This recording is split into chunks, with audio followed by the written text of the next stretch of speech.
Good afternoon, all of you. In our last lecture, we discussed about the measurement and how does it important for us and how we are going to learn about more into the measurement. Today, we are talk about further moving height, a few terms related to the measurement that are accuracy and the precision. So the first thing first, जिन लोगों ने class ले ली है वो बताएंगे, जवाब देंगे. What is accuracy and what is precision? बताइए. Accuracy मतलब ट्रू वैल्यू और जो आपने फाइंड करी है वैल्यू उसमें कितना डिफरेंस है. True value and measure value. The difference between true Yes, value sir. and measure value is called as accuracy. जी नहीं, उसे हम कहते हैं error. Error कहते हैं ना. MV minus TV, measured value minus true value is defined as the error. तो उन दोनों का डिफरेंस तो क्या हो गया हमारा एरर हो गया. सर जो आंसर है वो ट्रू वैल्यू के इतने करीब है. Very good. That's the point.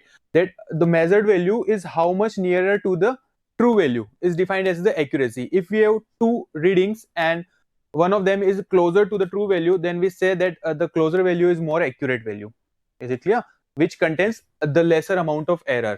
That is called as the accurate value or accuracy. That is called the accuracy. And more about accuracy. और क्या होता है accuracy के अंदर?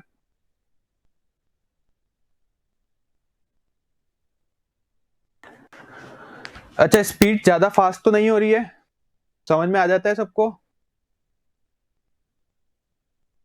यस सर, हमको बता दो. हाँ, अगर कोई दिक्कत हो तो फास्ट स्लो कर सकते हैं ना, यहाँ पे है हमारे पास ऑप्शन. आप कहेंगे तो स्लो हो जाएंगे, आप कहेंगे तो थोड़ा और फास्ट हो जाएंगे, कोई दिक्कत नहीं है, अल्टीमेटली समझ में आना चाहिए. तो एक्यूरेसी की अगर हम बात करें तो एक्यूरेसी को हमने डिफाइन किया था as the closeness of the measured value with respect to the true value. और हम कह सकते हैं कि जिस मेजरमेंट में जितनी कम एरर होगी वो मेजरमेंट उतना ही ज्यादा एक्यूरेट होगा. और उसके अलावा अगर हम बात करें एक्यूरेसी की, तो एक्यूरेसी के लिए रिक्वायरमेंट क्या होती है? There should be readings two more than two और सिंगल रीडिंग. बताइए, एक रीडिंग से काम चल जाएगा, दो रीडिंग चाहिए या दो से ज्यादा रीडिंग चाहिए? विच स्टेटमेंट इज दो या दो से ज्यादा. दो या दो से ज्यादा रीडिंग्स चाहिए two yes sir. To study about the accuracy. तो एक्यूरेसी के लिए मिनिमम कंडीशन क्या है हमारी? That there must be group of readings. और उसके अलावा और क्या पता होना चाहिए हमें? True value. ट्रू वैल्यू में पता होनी चाहिए. तो देखिए, सबसे पहले जिस मेजरमेंट में जितनी कम एरर होगी उसमें उतनी ज्यादा एक्यूरेसी होगी. And what is accuracy? The closeness of the measured value with respect to the true value is defined as accuracy. और हम बात करें एक्यूरेसी की, तो एक्यूरेसी में मिनिमम रिक्वायरमेंट होती है हमारी कि there must be group of readings. At least दो रीडिंग्स होनी चाहिए, तभी तो हम कंपेयर कर पाएंगे. It is a kind of comparison, which one is more accurate. तो हमें कंपैरिजन चाहिए, है ना. उसके अलावा जितनी कम एरर उतना अच्छा एक्यूरेसी. तो ये था हमारा एक्यूरेसी. इसी के साथ में एक वर्ड और है प्रिसीजन. प्रिसीजन क्या बताता है? What is precision? बताइए, जिन्होंने पहले क्लास ले ली है बताइए, प्रिसीजन क्या होता है, किस तरह से डिफाइंड होता है? अंकित, प्रिसीजन कौन बताएगा प्रिसीजन के बारे में? आप आ गए थे ना प्रिसीजन की क्लास तक? एरर से आए थे. चलिए ठीक है. हाँ हाँ, जो बच्चे प्रेजेंट थे वो बताइए प्रिसीजन क्या होता है?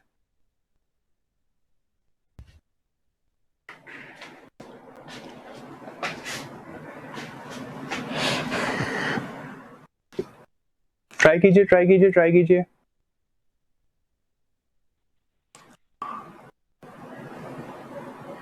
चलिए करें स्टार्ट. देखिए, प्रिसीजन का मतलब, आवाज तो आ रही है ना सबको, या कहीं ऐसा तो नहीं आवाज नहीं आ रही हो? आ रही है. अच्छा, क्वेश्चन पूछते तब नहीं आती है, ठीक है, कोई बात नहीं. हाँ, तो प्रिसीजन की बात करें तो हमने एक एग्जांपल लिया था. टारगेट वाला गेम आता है ना, है ना. एक्यूरेसी को हम कैसे डिफाइन कर सकते हैं? हमें जो वो थ्रो करते हैं ना, एरो थ्रो करते हैं, तो हमारा अल्टीमेट टारगेट क्या होता है कि arrow must be strike in the centre, on the centre of the board, है ना. एरो जो हमारा सेंटर ऑफ द बोर्ड पे स्ट्राइक करना चाहिए. अब एक बंदे ने एरो थ्रो करा तो वो यहां पे जाकर के पिंच हो गया. एक और बंदा था, उसने एरो थ्रो करा, वो यहां पे जाके पिंच हो गया. ठीक है. अब हमें कंपेयर करना है कि एक्यूरेसी किसकी ज्यादा है. तो पहले तो देखते हैं कि एक्यूरेसी कंपेयर कब कर सकते हैं, when there are more than 2 और मोर देन 2 रीडिंग्स। तो यहाँ पे हमारे पास 2 ऑब्जर्वेशंस हैं, बिल्कुल ठीक है, तो हम एक्यूरेसी को कर सकते हैं, एनालाइज कर सकते हैं। फर्स्ट रिक्वायरमेंट जो हमारी फुलफिल हो रही है। सेकेंड रिक्वायरमेंट हमने कही थी, there must be true value should be known, और means to say true value should be known. Should be की जगह हम कहेंगे मस्ट बी नॉन। अगर हमें ट्रू वैल्यू नहीं पता है तो हम एक्यूरेसी को नहीं कर सकते, एनालाइज नहीं कर सकते। तो हमें ट्रू वैल्यू पता है कि यहाँ पे हमारा स्ट्राइक करना चाहिए था एरो। तो ये है बंदा हमारा ए, ये है बंदा बी। अब इन दोनों को कंपेयर करना है with respect to the true value, which one is more closer to the true value. तो हम यहाँ पे इजीली कह सकते हैं कि ए जो है उसने ज्यादा अच्छे से थ्रो किया एज कंपेयर टू बी। क्यों? क्योंकि उसकी क्लोजनेस ट्रू वैल्यू से ज्यादा है as compare to B. Clear है? तो यहाँ पे हमने एक्यूरेसी को जस्ट कर दिया, जस्टिफाई कर दिया कि A is more accurate as compare to B. उसी के बाद अगर बात आती है हमारी प्रिसीजन की, तो प्रिसीजन हम डिफाइन करते हैं as the closeness among the readings, the closeness among the readings, closeness among the readings. इसका मतलब क्या हुआ कि मान लीजिए आपके पास ग्रुप्स ऑफ रीडिंग है, एक group of reading, 2 group of reading, 3 group of readings, है ना। अब ग्रुप है मतलब कि 2 और मोर देन 2 रीडिंग्स होगी इसमें मान लीजिए बंदा था हमारा ए बी डी, इसके अंदर था पी एफ जी, इसके अंदर था हमारा एक्स एंड वाई।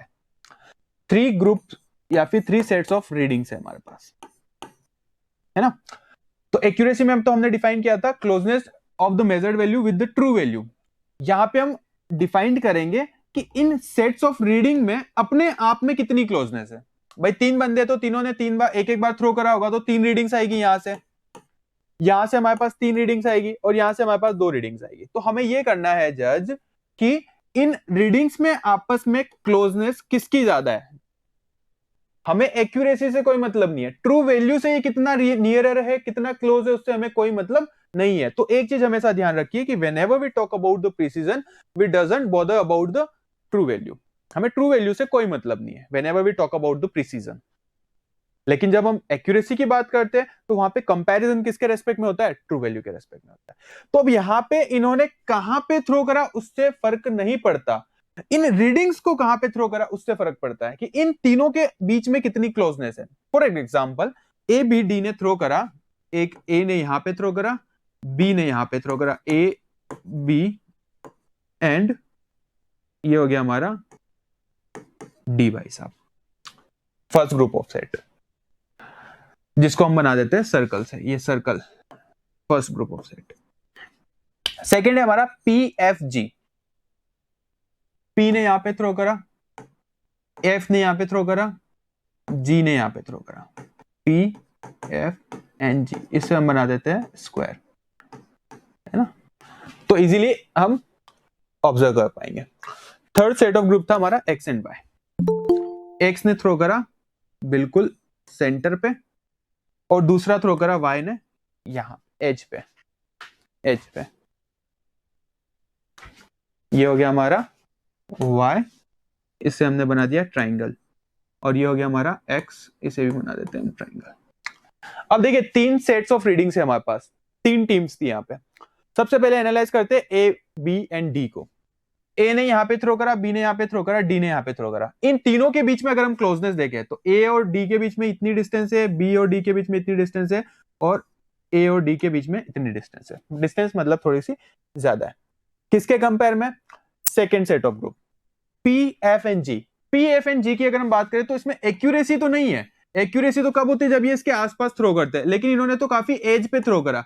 बट यहां पे हम एक चीज ऑब्जर्व करेंगे कि ये तीनों जो रीडिंग्स है वो आपस में बहुत ज्यादा क्लोज है। ये जो तीनों रीडिंग्स है वो अपने आप में आपस में बहुत ज्यादा क्लोज है as compare to A B and D. Third team को एनालाइज करते तो इसका जो फर्स्ट स्ट्राइक था वो तो बिल्कुल एक्यूरेट हुआ सेंटर पे, बट जो दूसरा था वो बिल्कुल अवे हुआ। तो यहां पे भी जो डिस्टेंस है वो बहुत ज्यादा है। तो इन तीनों सेट्स ऑफ रीडिंग में अगर हम प्रिसीजन को कंपेयर करेंगे तो which one set is the more precise? कौन ऐसा सेट है, सेट ऑफ रीडिंग है जो अपने आप में क्लोजनेस को शो कर रहा है, जिसकी सारी की सारी रीडिंग अपने आप में बहुत ज्यादा क्लोज है? सेकेंड वाला पी एफ एंड जी। यहां पे हम अगर ऑब्जर्व करें पी एफ एंड जी जो है वो इतने से रीजन में तीनों रीडिंग आ गई आपकी, एक दूसरे के बहुत ज्यादा क्लोज है। अगर हम फर्स्ट सेट ऑफ रीडिंग की बात करें तो उसका रीजन जो था वो इतना बड़ा था, सेकंड थर्ड वाले की बात करें तो उसका रीजन ऑफ रीडिंग इतना बड़ा था, लेकिन जो सेकंड वाला है वो इतने से रीजन के अंदर सारी की सारी रीडिंग्स उसकी आ गई, मतलब उसकी जो रेंज है वो बहुत कम है, उसकी जो रेंज है वो बहुत कम है। तो हम कह सकते हैं that the set number 2 is more precise. Clear है? और अगर हम एक्यूरेसी की बात करें तो definitely x1 is the most accurate, क्योंकि उसने ट्रू वैल्यू के बिल्कुल बिल्कुल ट्रू वैल्यू पे ही उसने स्ट्राइक किया, एरर 0। तो अगर हम बात करें इंडिविजुअल एक्यूरेसी की तो x is the more accurate, and अगर हम बात करें प्रिसीजन की तो group number second is more precise. Clear हुआ? आया समझ में? एक्यूरेसी प्रिसीजन बिल्कुल डिफरेंट थिंग्स है। एक्यूरेसी के अंदर we also consider the true value, but in precision we doesn't bother about the true value. Clear है? एक्यूरेसी प्रिसीजन बढ़े आगे। Yes sir. चलिए नेक्स्ट है हमारा टॉपिक एरर्स। एरर्स क्या होता है बताइए? एरर्स क्या होता है? Sir true value major value में जो डिफरेंस होता है उसको एरर कहते हैं। उसको एरर कहते हैं। Very good.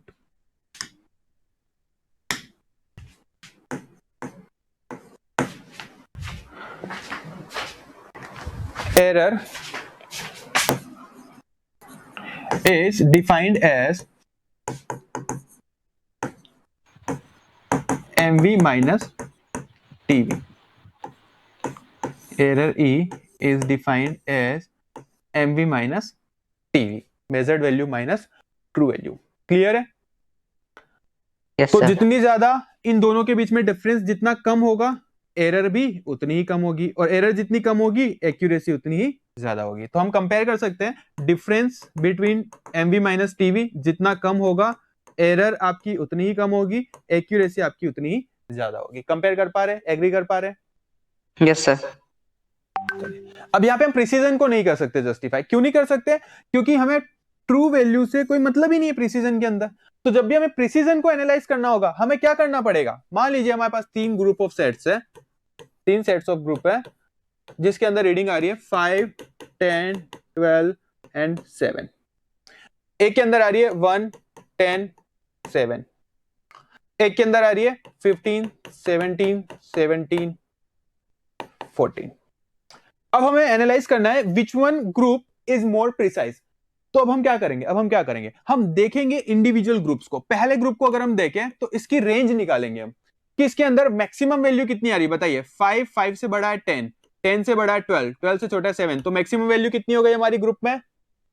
12 हो गई। एग्री कर पा रहे? मिनिमम वैल्यू ग्रुप में कितनी है? 7 से बड़ा 12, मतलब 7 से छोटा 5। तो maximum value minus minimum value हमें देगा रेंज। 12 माइनस 5 कितना होगा? 7। तो इस सेट ऑफ ग्रुप की जो रेंज आई है वो 7 आई है, मतलब इसके मिनिमम और मैक्सिमम वैल्यू के बीच में 7 रीडिंग्स का फ्लक्चुएशन है, 7 का डिफरेंस है। Can you feel it? Second वाला देखते हैं। सेकेंड वाले के अंदर maximum value 110, maximum value 110, maximum value कितनी होगी? 10। मिनिमम वैल्यू कितनी होगी? 1। डिफरेंस कितना आया रीडिंग्स के बीच में? 9 का। थर्ड वाले के अंदर देखिए maximum value 17 Baba, come on 17 है ना? 15, 17, 17, 14। Minimum value 14। डिफरेंस कितना आया? 3 का आया difference. 17 minus 14 that is equal to 3।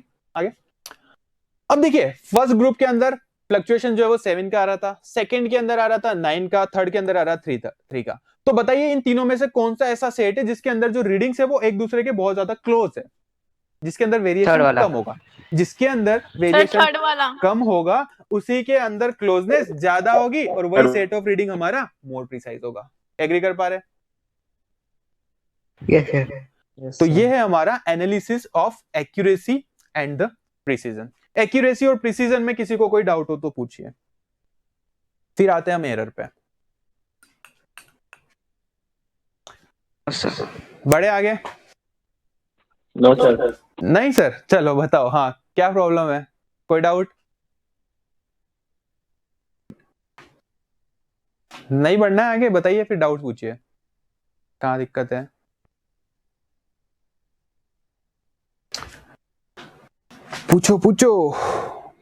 पूछोगे तो चीजें क्लियर होगी। देखें नेक्स्ट टॉपिक, पूछना है किसी को कुछ? Yes, sir. चलो, तो नेक्स्ट है हमारा एरर्स, टाइप्स ऑफ एरर्स, कि एरर्स के कितने कितने टाइप्स होते हैं, किस तरह से वो हो सकती है, कहाँ पे हो सकती है, कैसे हो सकती है, कितनी वैल्यू हो सकती है। तो बुक के अंदर कुछ एरर्स के एग्जांपल्स दे रखे हैं, लाइक सिस्टमैटिक एरर, जिसके अंदर इंस्ट्रूमेंटल एरर है, इम्परफेक्शन इन एक्सपेरिमेंटल टेक्निक और प्रोसीजर है, पर्सनल एरर्स है, रैंडम एरर्स है, there are infinite types of error are present in our measurement, but few of them we are going to learn about which are more important for us. तो अगर हम बात करें general errors की, तो उसमें आता है इंस्ट्रूमेंटल एरर। इंस्ट्रूमेंटल एरर क्या होता है? मान लीजिए कोई मैन्युफैक्चरिंग कंपनी है, भाई बना रहा है, माउस बना रहा है, तो माउस के अंदर हमारे पास 3-4 कंपनी है, एक हो गया आईबेल, एक हो गया हमारा एचपी और एक हो गया हमारा डेल। ठीक है, तीनों के हमने माउस खरीदे। अब है तो तीनों माउस कंप्यूटर का माउस है ना। अब उसके अंदर क्या होगा कि एक माउस जो है उसमें क्लिक कर रहे हैं, उसके 2 सेकंड बाद वो वहां पे वर्क कर रहा है, मतलब उसमें काफी ज्यादा लेग आ रहा है, काफी ज्यादा लेग आ रहा है। और उसके कंपेयर में अगर हम दो अदर कंपनीज को कंपेयर करें, तो वहां पे हम देखते हैं कि हाँ, जैसे हमने क्लिक करा उसका रेस्पॉन्स जो है वो काफी फास्ट है। फिर हमने देखा कि जब हम उससे कर्सर को मूव कर रहे हैं, माउस को मूव कर रहे हैं, तो एक कंपनी के अंदर कर्सर जो काफी लेग के साथ मूव कर रहा है, दूसरे के अंदर इंस्टेंटली आ रहा है। तो यहां पे अगर हम कंपेयर करें, तो यहां पे जो एरर आएगी वो एरर आएगी हमारी इंस्ट्रूमेंटल एरर। यहाँ पे जो एरर आएगी वो कौन सी आएगी? इंस्ट्रूमेंटल एरर आएगी, कि एक कंपनी के जो इंस्ट्रूमेंट है उसके अंदर जो आइटम्स यूज किए गए, सेमीकंडक्टर डिवाइसेस यूज की गई है, वो काफी अच्छे लेवल की थी, उसके अंदर इंप्योरिटीज कम थी, तो एक्यूरेसी ज्यादा है, तो उसके अंदर एरर कम है। तो ये जो एरर है कौन सी है? इंस्ट्रूमेंटल एरर है। और एक और एग्जांपल देखते हैं, मान लीजिए एमीटर, क्लास 11th में आप देखेंगे एमीटर, वोल्ट मीटर, प्रैक्टिकल की जब क्लासेस होगी, तो ये बेसिकली एक इंस्ट्रूमेंट होता है जो कि आपका करंट और वोल्टेज को मेजर करने के काम आता है। उसके अंदर कई सारे छोटे छोटे पार्ट्स मिलकर के लगे होते हैं। उसके अंदर होता है एक कॉइल होती है, कॉपर की वाइंडिंग होती है जिसके ऊपर एल्यूमिनियम के बेस पे कॉपर की वाइंडिंग होती है, एक स्प्रिंग लगी होती है, नीडल होती है और कनेक्टर्स होते हैं। तो उसमें क्या होता है कि जब हम वायर से कनेक्ट करते हैं, तो सर्किट में जितनी ज्यादा अमाउंट में करंट फ्लो होती है, उतना ही ज्यादा उसकी रीडिंग्स के अंदर डिफ्लेक्शंस आते हैं, उतने ही ज्यादा उसके अंदर डिफ्लेक्शंस आते हैं। तो मान लीजिए उस इंस्ट्रूमेंट के अंदर जो कॉपर का कॉइल यूज किया गया, एक बहुत परफेक्ट है, प्योर कॉपर यूज किया गया, दूसरे के अंदर थोड़ी सी इंप्योरिटी मिक्स करके सस्ता बना करके दे दिया, तो वहां पे जो एरर आएगी due to the impurity used in the instrument, that error will called as a instrumental error. Clear है? That error will be mentioned as the instrumental error. उसके अलावा अगर हम देखें कि मान लीजिए कोई थर्मामीटर है, तो थर्मामीटर को, वाटर को हमने बॉईल किया, तो 100 डिग्री सेंटीग्रेड पे वो इवेपोरेट होना स्टार्ट हो गया। जैसे हमने थर्मामीटर डीप करा, वो टेम्परेचर बता रहा है हमारा 97, एक्चुअल में टेम्परेचर कितना है उसका? 100 डिग्री सेंटीग्रेड है, उसके आसपास शो करना चाहिए, बट वो बता रहा है 96, 97। इसका मतलब एरर है। तो वो एरर कौन सी एरर हो गई? इंस्ट्रूमेंटल एरर हो गई। क्लियर है? उसके बाद आता है इंपरफेक्शन इन एक्सपेरिमेंट टेक्निक्स। मान लीजिए थर्मोमीटर से टेम्परेचर मेजर करना है, वैसे तो थर्मोमीटर कहां पे लगाते हैं हम? या तो टंग के नीचे या फिर साइड में बगल में लगाते हैं ना, तो हमारा बॉडी का टेम्परेचर जो मोर एक्यूरेट आता है। अब भाई साहब डॉक्टर था, नया नया था, वही था जो 10th में बिना एग्जाम दिए पास हो गया था, 11th में भी गवर्नमेंट ने पास कर दिया, और 12th में आकर के फिर से गवर्नमेंट ने पास कर दिया, 3 साल हो गए, वो बन गया डॉक्टर आगे चल करके। अब उसको थर्मोमीटर दे दिया, टेम्परेचर मेजर करना है, भाई बुखार आ रहा है मेरे को, तो टेम्परेचर मेजर करा, उसने कहा लो हाथ में पकड़ लो, देख लेना कितनी रीडिंग आ रही है। तो बताओ क्या वो जो रीडिंग आएगी वो एक्यूरेट होगी? ना सर। उसमें एरर होगी। अब वो एरर किसके कारण आई है? कि उसका प्रोसीजर का जो टेक्निक है वो गलत है। उसका टेक्निक ये बोलता है कि आप या तो टंग के नीचे रखो या साइड में बगल में रखो, तो आपका टेम्परेचर जो है वो मोर एक्यूरेट आएगा, बट उसने तो हाथ में पकड़ा दिया, भाई गर्म तो हो रहा है हाथ भी, तेरा टेम्परेचर तो बढ़ेगा, बता देगा कितना है तेरा बॉडी का टेम्परेचर। तो यहां पे जो एरर हुई वो किसके कारण हुई? Due to imperfection in the procedure. उसकी टेक्निक जो थी वो गलत थी। तो ये आ गई हमारी इम्परफेक्शन इन एक्सपेरिमेंटल टेक्निक। इसको हम और कहां पे कंसीडर कर सकते हैं? ह्यूमन एरर्स के अंदर कंसीडर कर सकते हैं, कि भाई वो टेक्निक जो गलत यूज की वो किसने की? ह्यूमन ने की है, तो it is also kind of human error. Human के कारण भी, वैसे तो इंसान ही जानवर है, बट फिर भी ठीक है, इंसान कह सकते हैं। उसके बाद आती है हमारी पर्सनल एरर। पर्सनल एरर के अंदर क्या होता है कि जितने भी हमारे डिफ्लेक्टिंग टाइप इंस्ट्रूमेंट्स होते हैं, जैसे एमीटर, वोल्टमीटर, आप देखेंगे लैब में जब आएंगे प्रैक्टिकल क्लासेस में भी, होप सो कि अगर हमारी क्लासेस जो है वो स्टार्ट हो जाए, गवर्नमेंट अप्रूव कर दे, तो जब आप प्रैक्टिकल क्लासेस अटेंड करेंगे तो वहां पे आप इंस्ट्रूमेंट्स देखेंगे जिसके अंदर नीडल लगी होती है, डिफ्लेक्शन टाइप इंस्ट्रूमेंट्स होते हैं, एमीटर, वोल्टमीटर, गैल्वेनोमीटर। तो जितने भी हमारे डिफ्लेक्टिंग टाइप इंस्ट्रूमेंट्स हैं, उसमें प्रोसीजर क्या कहता है, टेक्निक क्या कहती है कि आप एक आंख को बंद करके मीटर के एग्जैक्ट परपेंडिकुलर रीडिंग लीजिए, ऑब्जर्व कीजिए। ऐसा क्यों कहते हैं? क्योंकि वहां पे पैरेलैक्स आता है, नीडल जो है वो रीडिंग के थोड़ा सा ऊपर होती है। तो हमने देखा था कि जब हम एक आंख बंद करते, दूसरी आंख खोलते, दूसरी बंद करते, पहली खोलते, तो हमारी जो नीडल है, जो हमारा पेन है, वो बैकग्राउंड चेंज कर देता है। तो वो है तो एक ही रीडिंग पे, लेकिन अगर हम एक आंख से बंद करके दूसरी से देखेंगे, दूसरी से बंद करके पहली से देखेंगे, तो हमें रीडिंग जो है वो आगे या पीछे दिखेगी। दिखेगी या नहीं दिखेगी? Due to parallax. इस Yes, एरर sir. को कहते हैं पैरेलैक्स एरर। तो इस एरर को रिमूव करने के लिए क्या करते हैं? एक आंख को बंद कीजिए और एकदम मीटर के परपेंडिकुलर खड़े रहिए, और साथ ही साथ वहां पे एक मिरर लगा होता है, छोटू सा एक स्ट्रिप लगी होती है। कई लोगों को नहीं पता होता कि वो मिरर की स्ट्रिप क्यों लगाई हुई है, बट उसका एक्चुअल एप्लीकेशन ये होता है कि जब मिरर के अंदर जो इमेज बन रही है, वो इमेज नीडल के बिल्कुल परपेंडिकुलर हो जाएगी, बिल्कुल एक सीध में आ जाएगी। उस केस में हम जो रीडिंग ऑब्जर्व करेंगे एक आंख बंद करके, वो रीडिंग जो होगी वो मोर एक्यूरेट होगी। So this is the method to find the reading into the deflecting instrument. तो ये हमारी पर्सनल एरर होती है। अगर आपने ये प्रोसीजर बिल्कुल ऐसे नहीं यूज किया, आपने बस एक आंख से देख लिया, या थोड़ा सा लेफ्ट खड़े रह के या थोड़ा सा राइट खड़े रह के देख लिया, तो वहां पे एरर जनरेट होगी। वो एरर भी आती है हमारी पर्सनल एरर के अंदर। उसका एक एग्जांपल है हमारा पैरेलैक्स एरर। इसी को हम कहते हैं पैरेलैक्स एरर। उसके बाद आता है हमारा रैंडम एरर। रैंडम एरर क्या होता है? ऐसी एरर जो कि हम बता ही नहीं सकते कि ये एरर किसके कारण आ रही है। जैसे मान लीजिए हम मेजरमेंट कर रहे हैं रेजिस्टेंस का, अननोन रेजिस्टेंस है, उसको मेजर करना है, तो हमने एमीटर लगा दिया, वोल्टमीटर लगा दिया, बैटरी कनेक्ट कर दी। अब अभी जो सीजन है वो रेनी सीजन है, मान लीजिए हमने रीडिंग ले ली, उसकी रीडिंग आ गई। अब यही एक्सपेरिमेंट इन्हीं इंस्ट्रूमेंट के साथ अगर हमने समर में परफॉर्म किया, तो रीडिंग में थोड़ा सा फ्लक्चुएशन आएगा। यही एक्सपेरिमेंट इन्हीं इंस्ट्रूमेंट के साथ अगर हमने विंटर में परफॉर्म किया, तो फिर से थोड़ा सा फ्लक्चुएशन आएगा। Why? Because the resistance of the wire is dependent on the temperature of the environment, कि वहां पे एनवायरमेंटल कंडीशंस जो है वो भी एक सिग्निफिकेंट फैक्टर का रोल प्ले करती है। तो जब सर्कमस्टांसेस चेंज होंगे, एनवायरमेंटल कंडीशंस चेंज होगी, तो डेफिनेटली इंस्ट्रूमेंट का इंटरनल रेजिस्टेंस और बहुत सारी चीजें होती है, वो भी, ह्यूमिडिटी भी अफेक्ट करती है रेजिस्टेंस को। तो ये सारी चीजें क्या करेगी? उस मेजरमेंट को अफेक्ट करेगी, और हम पता भी नहीं लगा पाएंगे कि कितना अफेक्ट हो रहा है, कितनी एरर आ रही है। क्यों? क्योंकि वो रैंडम एरर है, वो रैंडम एरर है, एनवायरमेंटल एरर है। So there are so many unknown factors which also affects the measurement, which are undetermined by ourselves.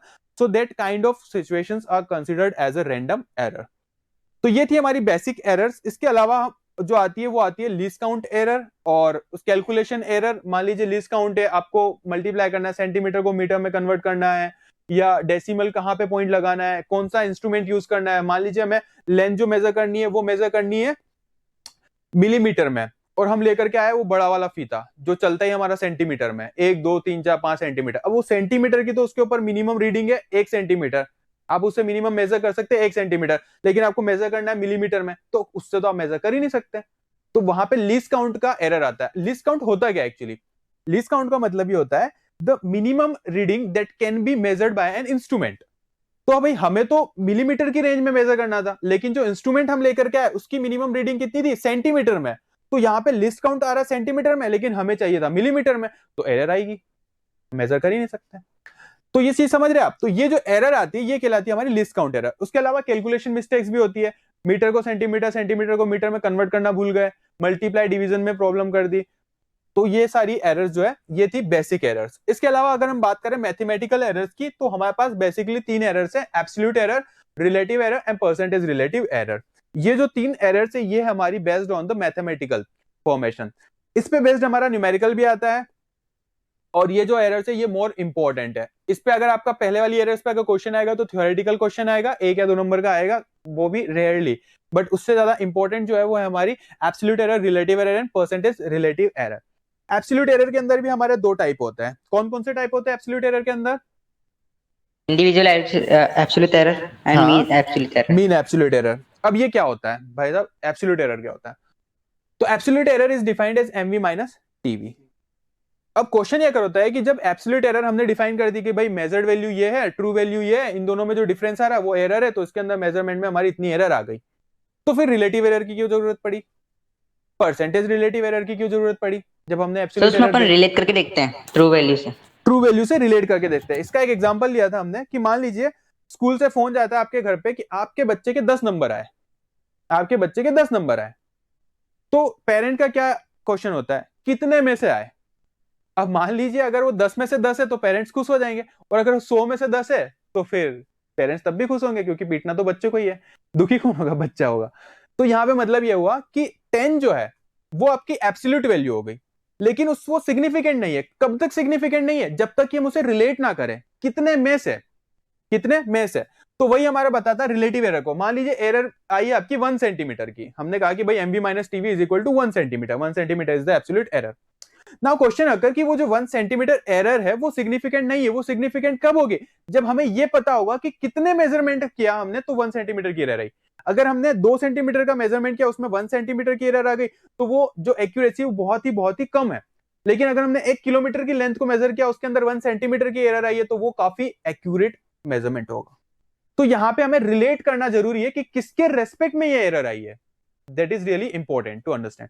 सो वही एरर हमारी सिग्निफिकेंट होगी। तो एब्सोल्यूट एरर हमें केवल और केवल एक डिजिट बताती है, एक वैल्यू बताती है that the error is equal to this one. But जब तक हम उसे रिलेट ना करेंगे ट्रू वैल्यू के साथ में हमें पता नहीं चलेगा कि ये सिग्निफिकेंट है या नहीं है, कितनी एरर है, कितनी एक्यूरेसी है, हम जज नहीं कर पाएंगे। और परसेंटेज रिलेटिव एरर हमें बताता है कि 100 में से कितने एरर है, 100 में से कितनी एरर की पॉसिबिलिटी है। जैसे फॉर एन एग्जांपल आपके 50 में से 10 मार्क्स आए तो आपको घर पे कॉल किया 10 मार्क्स आए, तो 10 मार्क्स जो है वो आपकी एब्सोल्यूट वैल्यू है। फिर अब जब हमने उसे रिलेट किया कि आउट ऑफ 50, तो यहाँ पे 50 में से 10 ये रिलेटिव हो गया कि हाँ यहां से हमें इंफॉर्मेशन मिल रही है कि 10 marks are coming out of 50, a more relatable. फिर यही क्वेश्चन होता है कि बच्चे के परसेंट कितने बने, आप तो ये बताओ बच्चे के परसेंट कितने बने। तो 50 में से 10 मार्क्स आए, कितने परसेंट बने? 20%। 20% बने। तो 20% दिमाग में अगर किसी ने बोल दिया कि उसके 20% मार्क्स आए, मतलब आपको पता चल गया कि 100 में से 20, अगर उसकी क्या है कितने में से कितने भी आए हो, लेकिन इसका मतलब ये 20%, मतलब अगर 100 का पेपर होता तो उसके 20 नंबर आते हैं। समझ रहे आप? तो परसेंटेज और ज्यादा अच्छे से डिफाइन करता है। उसके अलावा रिलेटिव उससे कम, और एब्सोल्यूट नॉन सिग्निफिकेंट। एब्सोल्यूट हमें केवल एक आइडियल देता है, उससे हमें कुछ इंफॉर्मेशन नहीं मिलती है, इंपॉर्टेंट सिग्निफिकेंट इंफॉर्मेशन नहीं मिलती है। So this is what all about the errors. We will discuss about the absolute, relative and percentage error in our next lecture. And उसके 1-2 लेक्चर में हम इस चैप्टर को खत्म करेंगे, आगे बढ़ेंगे, चैप्टर नंबर 3 को स्टार्ट करेंगे। आज के लेक्चर में किसी को कोई डाउट हो तो पूछिए। नो सर, नहीं है। स्टैंडर्ड टेम्परेचर एंड प्रेशर दिखाइए एक बार। हाँ STP, STP का मतलब होता है स्टैंडर्ड टेम्परेचर एंड प्रेशर। मतलब कि जैसे कि मान लीजिए वाटर है तो वाटर का STP का मतलब हो गया ये पर्टिकुलर कंडीशंस होती है। इस कंडीशन में अगर वाटर को हमने बोल किया, जैसे गाड़ी का एवरेज निकालते हैं हम, कंपनीज के पास जाते हैं तो कंपनीज के पास में